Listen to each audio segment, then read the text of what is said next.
আরাধ্য গুরুদেব শ্রী শ্রীমৎ ভক্তি সুন্দর ভাগবত মহারাজের রাতুল চরণ যুগলে অগণিত ভক্তিপূর্ণ প্রণাম জানিয়ে এবং সকল সাধু গুরু বৈষ্ণব ভক্তবৃন্দের চরণে ভক্তিপূর্ণ প্রণাম জানিয়ে এখন আমি আলোচনা করব আমরা সারা বছর কিভাবে ভালো থাকব।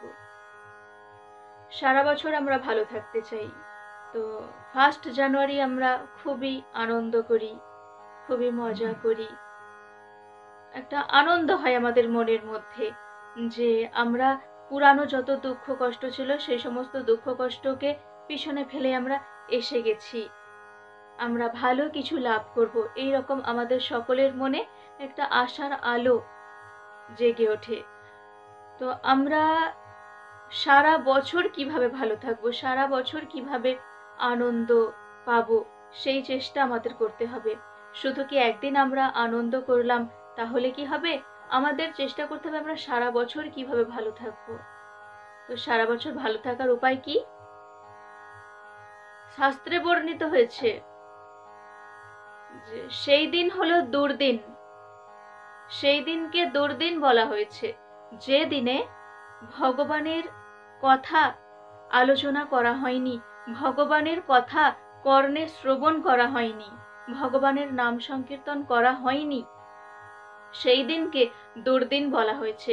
আর যেই দিনে ভগবানের কথা আমরা শ্রবণ করতে পারি, শাস্ত্র কথা আমরা শ্রবণ করতে পারি, সেই দিনে যতই ঝড় বৃষ্টি তুফান বজ্রপাত সাইক্লোন যাই হোক না কেন, যেদিন আমরা ভগবানের কথা শ্রবণ করার সুযোগ পাই সেই দিন হলো সুদিন, সেই দিন হচ্ছে শ্রেষ্ঠ, আমাদের কাছে শ্রেষ্ঠ দিন।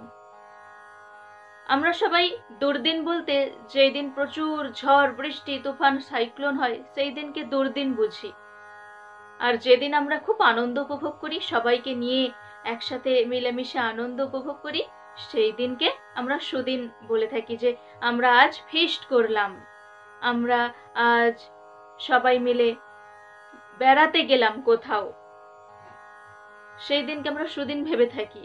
কিন্তু এই যে আনন্দ, এই আনন্দ ক্ষণিকের, এই আনন্দ জাগতিক, জড় জাগতিক আনন্দ। তো এই আনন্দ চিরস্থায়ী নয়, সেই জন্য জড়জাগতিক বিষয় নিয়ে যে আমরা মেতে থাকি, এই জিনিসগুলো কখনো আমাদেরকে চিরস্থায়ী আনন্দ প্রদান করতে পারে না।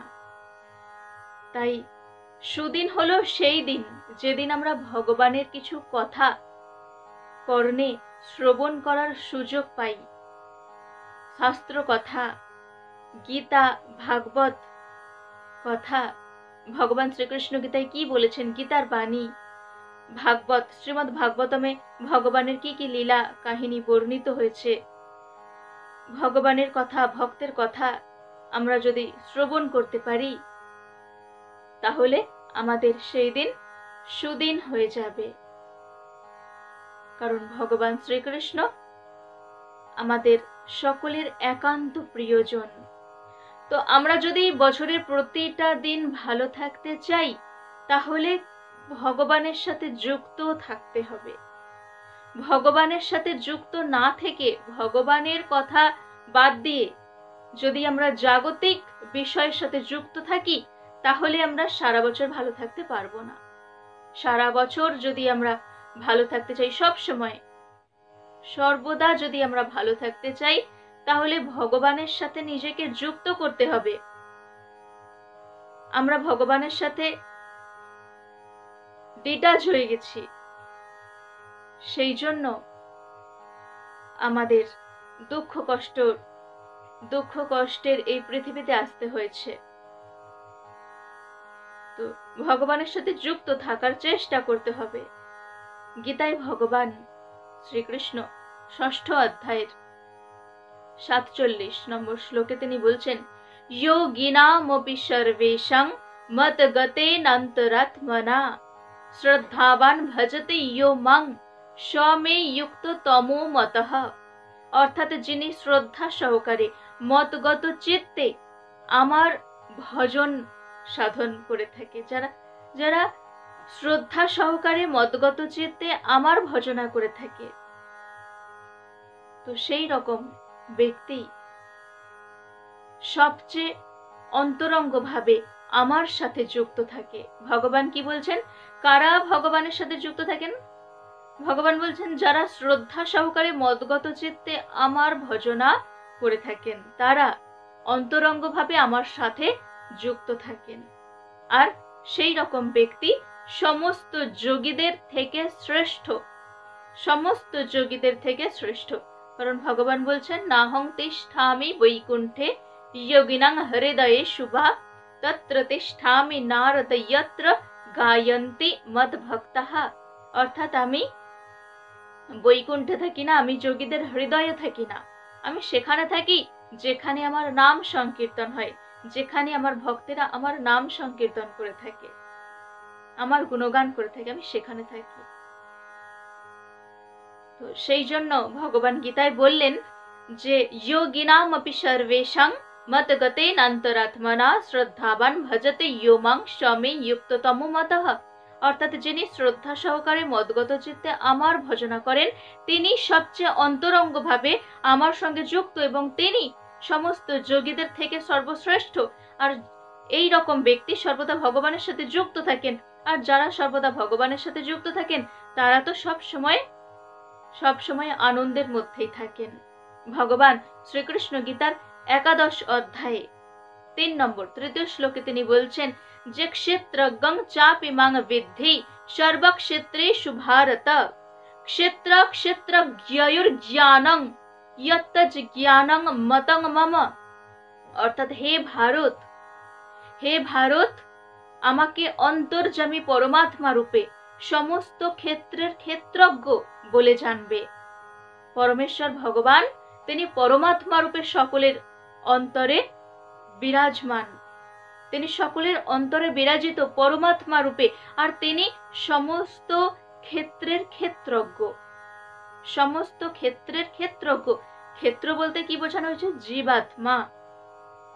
আমরা হলাম ক্ষেত্র, আর ক্ষেত্রজ্ঞ হলেন পরমেশ্বর পরম ব্রহ্ম পরমাত্মা।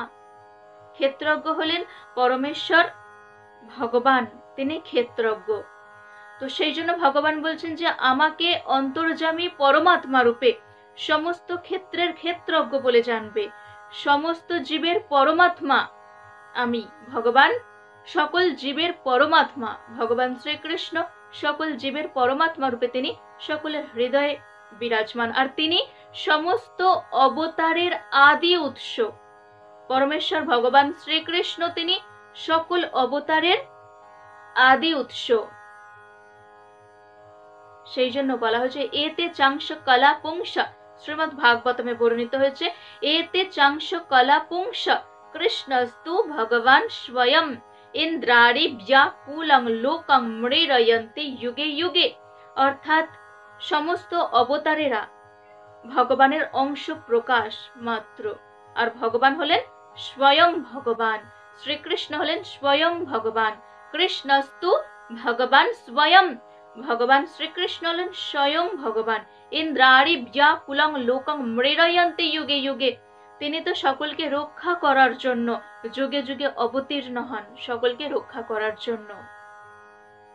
ঈশ্বর সর্বভূতানাং হৃদ্দেশে অর্জুন তিষ্ঠতি। হে অর্জুন, আমি সর্বভূতের হৃদ্দেশে অবস্থান করে থাকি, সকল ভূতের সর্বভূতের হৃদ্দেশে আমি অবস্থান করে থাকি, সকলের হৃদয়ে ভগবান বিরাজমান। শ্রীকৃষ্ণ গীতার 10 অধ্যায়ে তিনি বলছেন তেষাম এবানুকম্পার্থম অহম জ্ঞানজং তমঃ নাশয়াম্যাত্ম ভাবস্থো জ্ঞান দীপেন ভাস্বতা।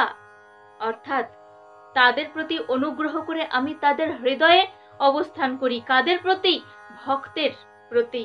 ভগবান বলছেন যারা আমার ভক্ত, সর্বদা যারা আমার ভজনা করে থাকেন, সর্বদা যারা আমার ভজন করে থাকেন, তো তাদের প্রতি অনুগ্রহ করে আমি তাদের হৃদয়ে সর্বদা অবস্থান করি। আমি সর্বদা আমার ভক্তের হৃদয়ে অবস্থান করে থাকি। তোমারও হৃদয়ে সদা গোবিন্দ বিশ্রাম।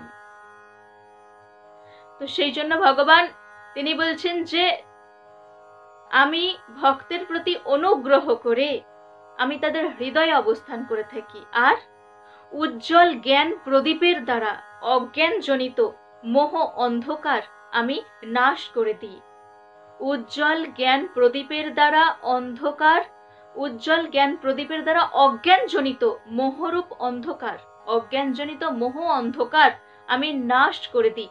আমাদের মধ্যে যত মোহ আছে, যত মায়া মোহ আছে, তো এগুলো অন্ধকার, এগুলো আমাদেরকে অন্ধকারের দিকে ঠেলে দেয়। সেই জন্য মায়া মোহকে অন্ধকারের সাথে তুলনা করা হয়েছে। অজ্ঞান, যারা অজ্ঞানী, তো অজ্ঞানী যারা, তাদের মধ্যে মোহ, মায়া মোহ থাকে, আর সেই মোহ হচ্ছে অন্ধকার। তো সেই মায়া মোহ রূপ অন্ধকার তখনই দূর হবে, ভগবান তাদেরই মায়া মোহ রূপ অন্ধকার দূর করে দেন। যারা ভগবানের ভক্ত, তাদের সমস্ত মোহ রূপ অন্ধকার নাশ করে দিয়ে ভগবান কি করেন? উজ্জ্বল জ্ঞান প্রদীপের দ্বারা তাদের জীবন উদ্ভাসিত করে দেন। ভগবান বলছেন উজ্জ্বল জ্ঞান প্রদীপের দ্বারা অজ্ঞানজনিত মোহ অন্ধকার নাশ করে দিই। কাদের কাদের মোহ অন্ধকার নাশ করে দেন? যারা ভগবানের ভক্ত।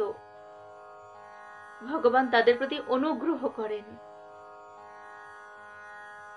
তো সেই জন্য আমরা যদি সারা বছর ভালো থাকতে চাই, তাহলে সর্বদা ভগবানের সাথে যুক্ত থাকতে হবে, ভগবানের নাম সংকীর্তন করতে হবে, ভগবানের ভজন সাধন করতে হবে, জপ কীর্তনের মধ্যে থাকতে হবে, আর সাধুগুরু বৈষ্ণবের মুখনিসৃত ভাগবত কথা শ্রবণ করতে হবে। যদি আমরা প্রতিদিন ভাগবত কথা শ্রবণ কীর্তনের মধ্যে থাকি, তাহলে সারা বছরই আমাদের ভালো যাবে। যতই তুফান আসুক, সাইক্লোন আসুক, যতই যা কিছু দুঃখ আসুক না কেন, সব দিনই আমাদের সুদিন হয়ে যাবে, কোনোদিনই দুর্দিন হবে না, যদি আমরা ভগবানের কথার মধ্যে থাকতে পারি। তাহলে সব দিনই আমাদের কাছে সুদিন হয়ে যাবে। সবাই খুব ভালো থাকুন, আপনারা ভগবানের কথা শ্রবণ কীর্তনের মধ্যে থাকুন, আর ভগবানের নাম হরিনাম জপ কীর্তন করুন বেশি করে। সবাই আমার সাথে আপনারা বলুন, হরে কৃষ্ণ কৃষ্ণ কৃষ্ণ হরে হরে, হরে রাম রাম রাম হরে হরে।